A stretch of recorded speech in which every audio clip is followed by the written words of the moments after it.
Hello everybody, I am here today for another TF2 commentary. Yes, I have returned for another rant. I'm sorry I was gone for 5 days. That was just a disaster. Basically my throat went completely after my last commentary and I had to couldn't even talk properly, but my voice is back now and I can go back to making TF2 commentaries as I like doing. Anyway, I am here playing as the soldier on Koth Sawmill, but as per usual, that is not what I'm here to talk about. I am here to talk about video games more in general, and more unusually talk about, can video games be considered sport? Yeah, this is quite an interesting topic because, as you might know, there was the Dota 2 Internationals lately with a prize fund of 5 freaking million.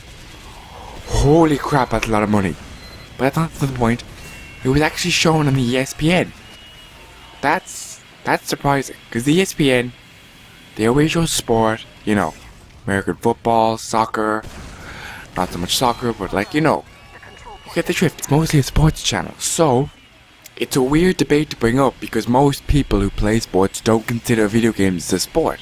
Because they always want that athletic side to be in sport, which makes it such an interesting idea. It really does depend on who you ask. Or if you ask, can video games be considered a sport? For example, despite what people might think is not sport, the ESPN did say they were happy with the projections they got for the Dota 2 Internationals. So they're going to upload more competitive games, which means this isn't going away, and this isn't a one-time thing, which actually makes me quite happy because I've always been shit at sport, and I've always been the person who's picked last in teams. But that's because I'm unathletic and I can't really do much. I understand. But I swear to God, if there was a TF2 team in our school, I would have been picked first every single fucking time.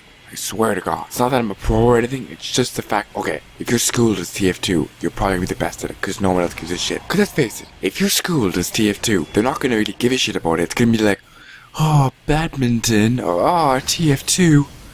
So you are going to fucking destroy everyone, and it will be glorious. But that's more of a personal thing, and it more states that I would like video games to be considered sport. That doesn't mean it necessarily is considered sport.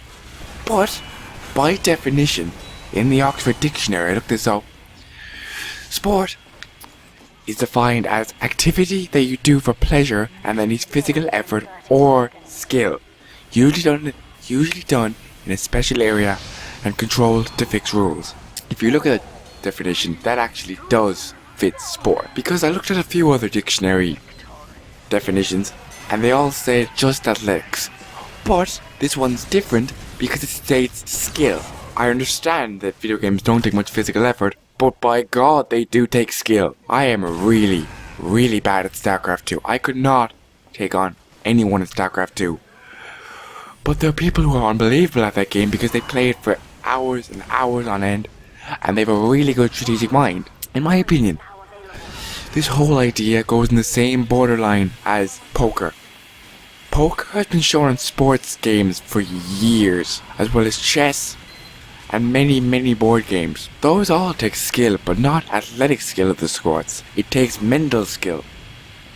Chess is a very mental game, and so is StarCraft 2. StarCraft 2, you have to decide whether you're zerg rushing or you're defending, when to push forward, when to push back, and basically how to win. It is a very similar idea for chess. Chess is kind of similar because chess, as well as that, is not considered sport.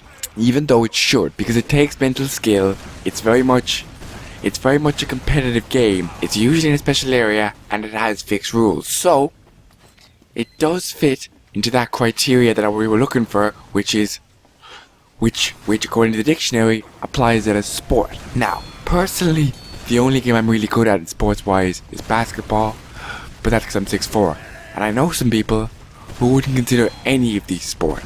Personally, I would, despite the arguments they might put up. If the dictionary says it fits, you can't really argue with the fucking dictionary. That's why I use it as an argument. In all fairness though, if you actually watch, apart from the whole dictionary, I'm going to shut up about that, there is actually another aspect that makes it very much like a sport, and that's the mindset you have to play competitive games. If you watch, I don't know, Dota 2 competitive, and then you hear the team talking about it beforehand, they're in a competitive mindset. They're getting ready similar to our team might in any sport, apart from the stretching, but that's where the athletic part comes in. For a very, very long time, for a sport to be a sport, it would have to be fully athletic. But I think that definition is slowly shifting away, and it's slowly going towards, no, It doesn't have to be athletic, it just has to have skill involved in it. Because board games are always considered as a fun definition, you know, board games for family and stuff. But if you play chess competitively, it's not really a board game, is it?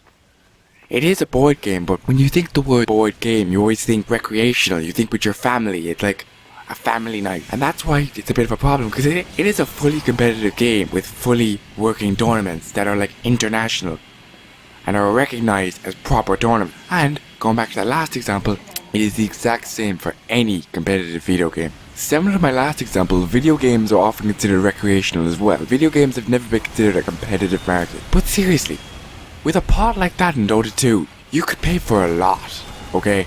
Even when it's split into 5, you could still get a new house with that. That's incredible how far it's come, because in the beginning, those tournaments, I presume, meant nothing. Now when going back to that, when you think sport, you do think there's always that notion that if you play sport, you can play competitively, if you're good enough. And I personally think that video games are slowly hitting that border. I think every year when these tournament pots get bigger and bigger, it gets closer and closer to becoming a proper competitive market. It already is, it's just recognized by those people who never recognized it as sport in the first place. So, to finish off, are video games sport? In a technical sense, no, but almost in a mental standing, yes.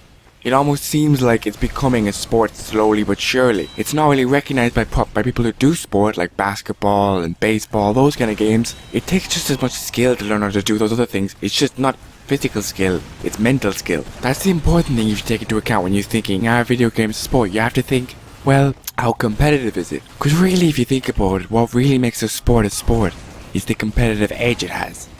The thrill it has when you win, and how you feel like improving if you lose. And video games is slowly becoming that.